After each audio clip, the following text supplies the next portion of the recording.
रायना जी। सबसे पहले अबू आजमी एक रिपीट ऑफेंडर है।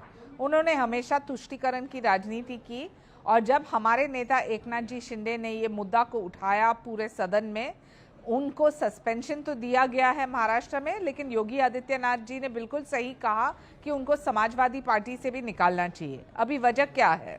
ये बड़ी बड़ी बातें कर रहे हैं औरंगजेब के बारे में, हजारों मंदिर को खत्म करना, काशी विश्वनाथ हो, त्र्यंबकेश्वर हो। आपको पता है त्र्यंबकेश्वर मंदिर 1000 साल पुराना मंदिर जहां मस्जिद बनाया 1751 में मराठास ने रीबिल्ड किया। नासिक में मराठास आए तब मंदिर वापस बना वहां। छोड़िए हमारी बात, छोड़िए इतिहास, छोड़िए सत्य, आप मुझे बताएं मसीर ए आलमगिरी, ये जो पुस्तक है जो एक बाइबल माना जाता है और ख़ास तौर से क्योंकि ये सईद मुश्ताक खान ने स्वयं लिखा है, ये एक ऑफिशियल रिकॉर्ड है पूरे औरंगजेब के करतूत के बारे में और इसमें डिटेल्स हैं कि कैसे मंदिरों को ख़त्म किया, कैसे टैक्सेस लगाए हिंदूज के ऊपर, कैसे हमारे छत्रपति संभाजी को ख़त्म किया।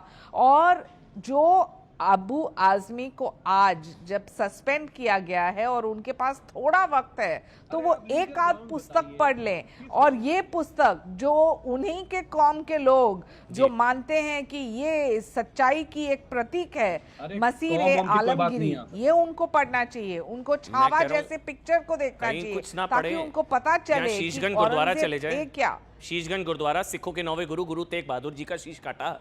छोड़ दीजिए सारी चीज़ें, यहाँ चले जाएं शीशगंज गुरुद्वारा। हम लोग जाते हैं मत्था टेकने, शीशगंज गुरुद्वारा है यहाँ पर, जहाँ पर गुरु तेग बहादुर जी सिखों के 9वें गुरु, उनका शीश काटा औरंगजेब ने। राम कदम जी, मेरे को ये नहीं समझ में आता कि औरंगजेब की तारीफ में कसीदे पढ़ने से क्या मिलेगा? क्या भारत के मुसलमानों का मुगलों से कोई लेना देना नहीं है, क्या मिलेगा? मतलब क्या मिलता क्या है लोगों को? मेरी आवाज आप सुन पा रहे हैं? बिल्कुल अब क्लियर है, बिल्कुल अब क्लियर है राम कदम जी। हाँ। अमन जी, दो बातें यहाँ पे दोहराना चाहूंगा।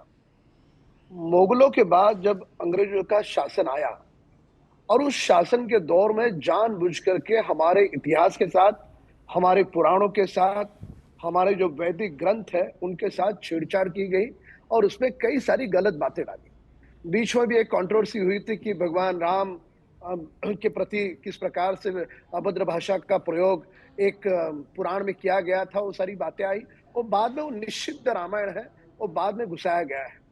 इसी प्रकार से किसी भी आदमी का डबल स्टैंडर्ड नहीं हो सकता। जो आदमी मंदिर बना के दे रहा है वो आदमी दूसरा मंदिर कभी तोड़ सकता? नहीं तोड़ सकता। ये जो महाशय यहाँ पे जो भी कह रहे हैं, जिस इतिहास के बारे में कह रहे हैं कि उसने 200 मंदिरें बना के दी, ये सरासर झूठ बात है। महाराष्ट्र में जब उसके सरदार आए, अफजल खान आया, सारे लोग आए, सब मंदिर तोड़ते हुए आए। तुळजापुर का भवानी का मंदिर है, उस मंदिर की मूर्त को छुपाना पड़ा। ये पार्टी कुछ पढ़ा के देती है, बीच में नहीं, अमीन भाई आपके बीच में नहीं बोले। अमीन जी वो आपके बीच में एक एक करके, अरे होता ये है सारा इतिहास का, बीच में नहीं, बीच में नहीं, अमीन जमाई बीच में नहीं, अमीन जमाई बीच में नहीं। औरंगजेब को बचाने का मौका पूरा दूंगा सर आपको, आपके नंबर नहीं कम होने दूंगा। औरंगजेब फैन क्लब में आप बहुत सीनियर मेंबर बनेंगे सर, आपको बहुत अच्छी मेंबरशिप दिलवाऊंगा, आज रुक जाइए, पूरा मौका दूंगा। देखिए भारत के मुसलमानों का कोई लेना देना नहीं औरंगजेब से। शांति से सुन ले, एक एक करके। पहले तो ये हिंदुस्तान पे आया हुआ आक्रांता है। हाँ, मुझे केवल दो तीन मिनट देना अमन जी। पहली बात तो ये कि उसने मंदिर तोड़े हैं, तो ये मंदिर बनाए, ये बात सरासर झूठ है। ये बाद में घुसेड़ा गया, इतिहास को पूरी तरह से छेड़छाड़ की हुई चीज है। बिंदु क्रमांक 1। बिंदु क्रमांक 2 सबसे महत्वपूर्ण। आदमी कैसा है कैसा जाने, अपने माँ बाप को, अपने रिश्तेदारों को, अपने भाइयों को क्या सम्मान देता है, इसमें से उस आदमी की जो भी गुणवत्ता है तय होती है। इस्लाम में कहा जाता है माँ के पैरों के तले जन्नत और पिता के पैरों के तले जन्नत का द्वार होता है। ऐसा बर्ताव किया औरंगजेब ने अपने पिता के साथ, जेल में डाला। जब कड़ी धूप में उन्होंने पानी पूछा, पानी तक औरंगजेब ने अपने पिता को नहीं दिया और पूरी तरह से पीड़ित प्रताड़ित करके अपने जो पिता को मारता है, अपने सगे भाई का सर उसका कलम करके दरबार में पेश करो करके कहता है, ऐसा आदमी अच्छा हो सकता? कहां से सपना आया? ठीक है, अब कौन एक सा सवाल मंदिर हो उसने गया। ठीक है, बनाया? रामकदम जी हो तो गया। इतिहास के साथ कोई भी छेड़छाड़ ठीक है, मैं करेगा शाइना इनसी और आपके उस पास बात आऊं को आप उससे पहले सच अमीक मानोगे, जगह का ये कमेंट ले सरासर रहा हूं मैं। गलत है। ठीक है, अमीक भाई, रामकदम ये कह रहे हैं जो अपने बाप का ना हुआ, जो अपने परिवार का ना हुआ, वो आप लोगों का क्या होगा सर? ये तो अमीक भाई बिल्कुल वाजिब है। अब ये मत कहिएगा ये कहां से पढ़ लिया अमन जी आपने कि उसने अपने बाप को तड़पा कर मार दिया। ये कहां से पढ़ लिया कि दारा शेखों का सर काट कर उसने, ये सब तो है ना, ये सब तो है अमीक भाई। हिटलर अपने राइज में प्रोपेगेंडा फिल्में बनाता था यहूदियों के खिलाफ। भारतीय जनता पार्टी की सरकार मुसलमानों को उनके इतिहास से जोड़कर उनके खिलाफ एक प्रोपेगेंडा बना रही है, जिस पर देश में बहस हो रही है। आदरणीय रामकदम जी और हमारी बहन शाइना इंसी, दोनों से मैंने पूछा कि अबू आसिम आजमी साहब का जो लीगल आधार है कि एथिक्स कमेटी ने उनका मेंबरशिप कैसे खत्म किया, जवाब नहीं दिया। Aurangzeb is not my icon.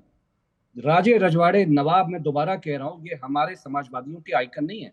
हमने तो इनकी प्रीवी पर्स भी खत्म करके इनको पैदल कर दिया था।